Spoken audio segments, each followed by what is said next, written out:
Halo guys, ini ada cewek cakep banget. Ini namanya apa ya? Kita beri nama Shirley. Shirley. Nah, Shirley ini dia lagi di mobil, lagi dengerin lagu enak nih. Dia mau menuju ke rumah rumah seorang kaya yang akan memberi dia pekerjaan. Iya, waktu melamar diajak berkeliling rumah kan. Nah, pokoknya intinya dia diajak berkeliling rumah. Dia terlihat kagum dengan keindahan rumah itu, dengan kemewahan rumah itu.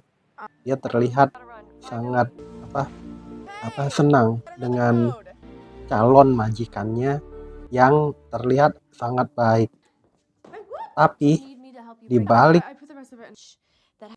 kebaikannya itu, di balik ya kekayaannya itu ada suatu rahasia tersembunyi. Dia melamar karena ternyata dia itu bekas seperti narapidana gitu. Jadi dia agak susah melamar dan dia itu nggak ada rumah gitu. Keadaan kondisi tiap-tiap orang kan berbeda-beda. Jadi dia berharap banget bisa di-hire masuk bekerja di tempat orang kaya ini. Namun di satu sisi orang kaya ini punya maksud tersembunyi. Si istri dari si orang kaya ini punya maksud tersembunyi, yakni untuk menyelamatkan diri si istri itu ternyata. Jadi pelajaran berharga bagi yang lagi mengharapkan dapat pekerjaannya itu hati-hati teman-teman.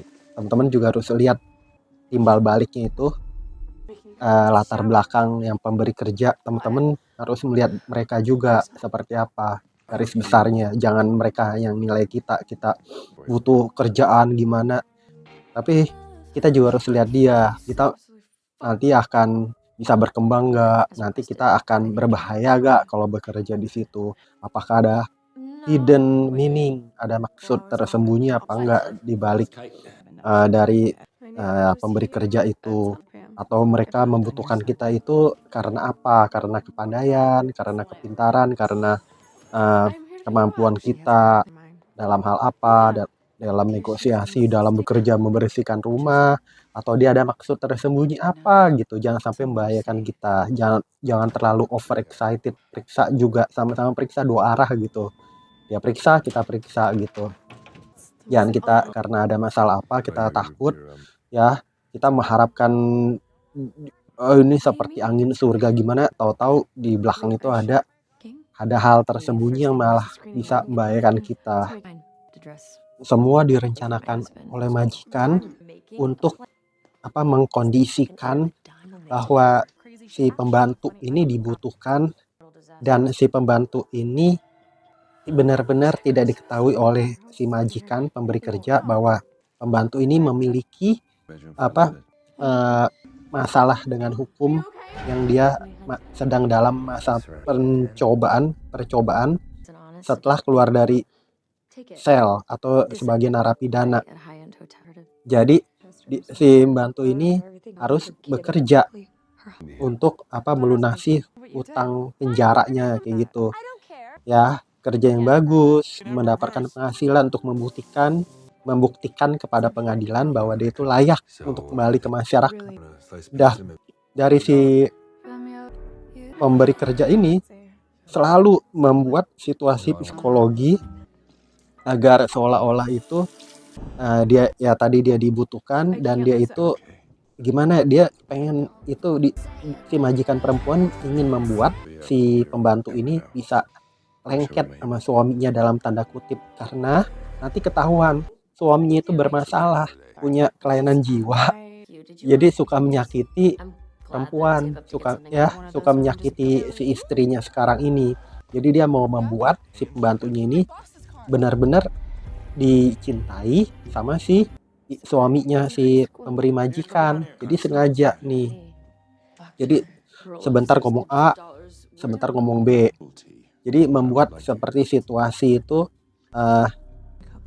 si pembantu ini itu begitu seperti diinjek-injek harga dirinya oleh si majikan itu, dengan rencana si lelaki yang adalah suaminya itu akan menjadi kasihan ke si pembantu, dan si pembantu itu biar dijadiin istri, biar dipungut gitu, menjadi suami istrinya dia, dan biar si istrinya itu, dia udah tahu sifat suaminya, biar si istrinya yang sah itu ditendang, dikeluarin. Itu rencana si istri ini kayak gitu teman-teman. Ya udah, jadi bergulir nih drama cinta ini semua. Ya udah, terjadilah skenario yang telah direncanakan. Bener, dahulu jadi dia itu disiksa kan sama si Andrew, sama si suaminya ini.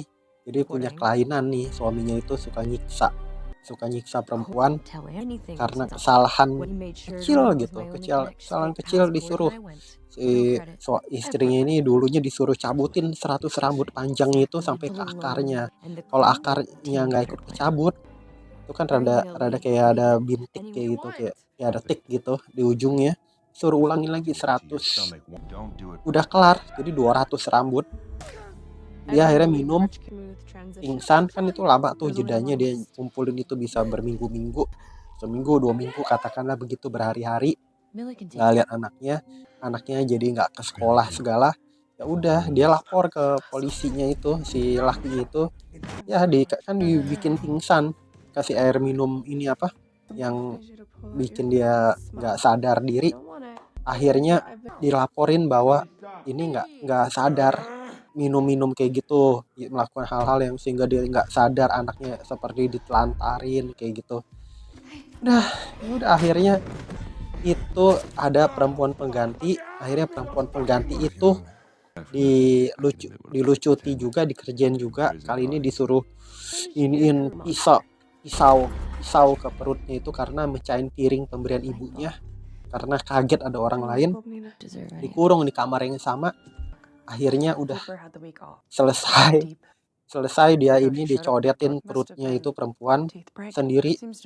Udah akhirnya dia bisa bebas. Begitu bebas, si Nina ini, si istri yang pertamanya ini datang karena mau berterima kasih dan ngebebasin. Dia tahu nih pasti udah disiksa ini.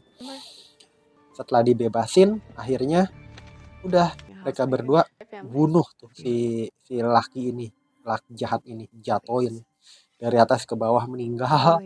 Udah dikasih uang cuma $100.000, lumayan, cuman kalau dirupiahin 1 miliaran ya, 1,7 miliar. Akhirnya selesai. Dan Nina ini, si ini pembantu ini akhirnya kenal baik, memang sengaja karena sesuai skenario, dan ditawari untuk diberikan referensi untuk pekerjaan lainnya dari temennya yang lain. Yang telah dia ceritakan nih, si majikan perempuan ini ceritakan bahwa dia itu qualified, hebat, bisa berubah keadaan, bereskan masalah dari suami yang nggak benar kayak gitu. Semoga bermanfaat. Jangan lupa subscribe, like, share, komen. Sampai jumpa di video-video saya berikutnya. Bye bye teman-teman.